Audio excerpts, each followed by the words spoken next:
Well, the wealthy in Australia have some pretty deep pockets, especially thanks to the incredible wealth at the top created by the mining boom. But as we've been reporting on Social Business, there's an uncomfortable truth, and that is many don't dig too deep when it comes to philanthropic giving. As the sector searches for ways to lift Australians' game, promoting more widespread use of private ancillary funds might be part of the answer. Chris Cuffe is from Social Ventures Australia and established the SVA Private Ancillary Fund service last year. Chris, welcome to the program. Thank you. Thanks for having me. I guess to start off, tell us what private ancillary funds are all about. Well, Private Ancillary Fund, PAF is its acronym, is essentially a trust structure, not unlike a self-managed super fund in many ways, that a high net worth individual would put in place. And essentially what it does is you get a tax deduction when you put money into the trust, and then the trust must give away a minimum of 5% per annum of its value. So it's really a vehicle that has broken the nexus between the timing of the tax deduction and the timing of the giving to charity. So it's a very efficient vehicle, and it helps you really focus your giving into a single structure and probably utilising your family as well. So have these PAFs been successful since they were introduced in Australia?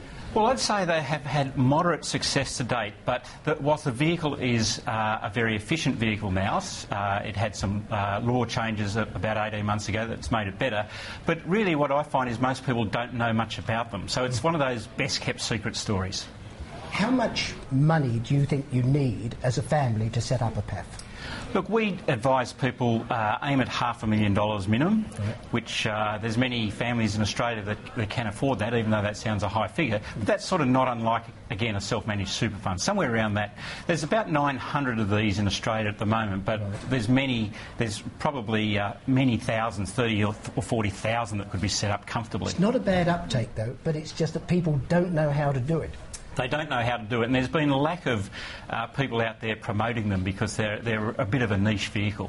How hard are they to set up and then run? Do you need kind of an expert to run it for you, or can a family run it, or a small business run it itself? Or? Well, these days I think they're very easy and very simple and cost effective, but I'd say that because I help run a business that does it. So in the advice and services we help other people put these things together. So we set them up for free and we help them administer it for a very modest flat fee. So I would say now it's very simple, very quick, and with good advice around of how to do it.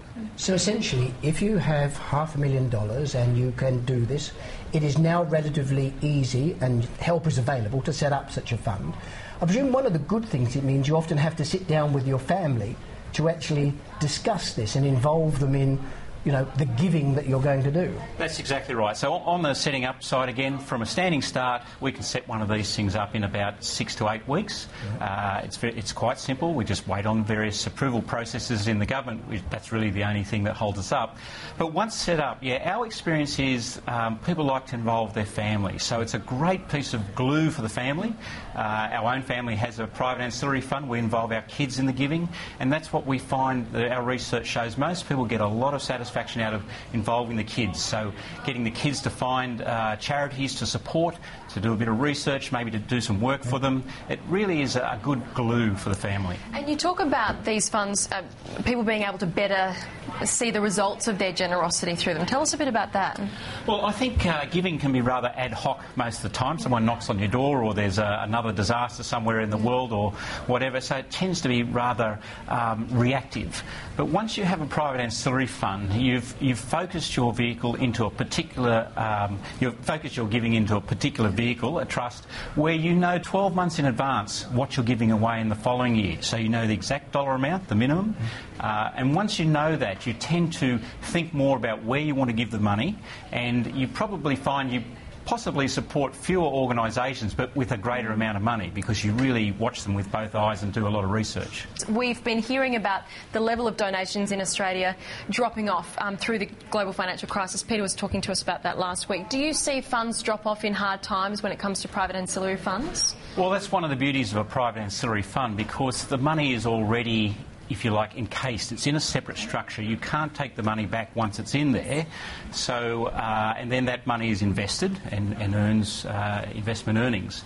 But you must keep giving away a minimum 5% per annum. So it means even in tough times, you are still a compulsory and regular giver. So I think they're a very good vehicle to help the non-profit sector. The non-profit sector really suffers from cyclical giving through good and bad economic times, and that's a real problem. So these vehicles, I think, help smooth it out. Not completely, but to a large degree. Now, it interests me, the take-up could obviously be improved, but it's been significant. I guess it's been one of the successes in this area.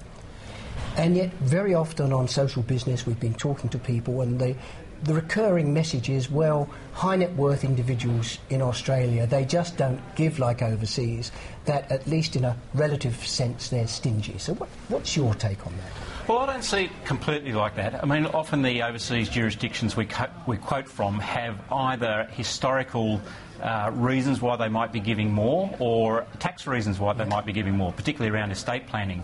But in Australia, my experience is most people know nothing about a private ancillary fund, and I think that is the ideal vehicle for a wealthy individual to give through. So I get out regularly and talk to wealth advisors and individuals, and again, most of the time they know nothing about it. Now, I say to most people, give me a high net worth individual, put them across the table from me, and I bet I've got a reasonably good chance of convincing them that it's a good thing to do.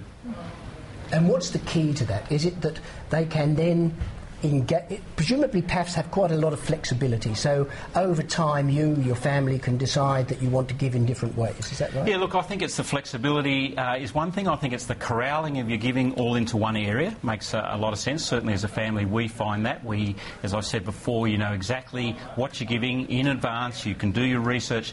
But I think for many high net worth families, again, it's the interaction with the children.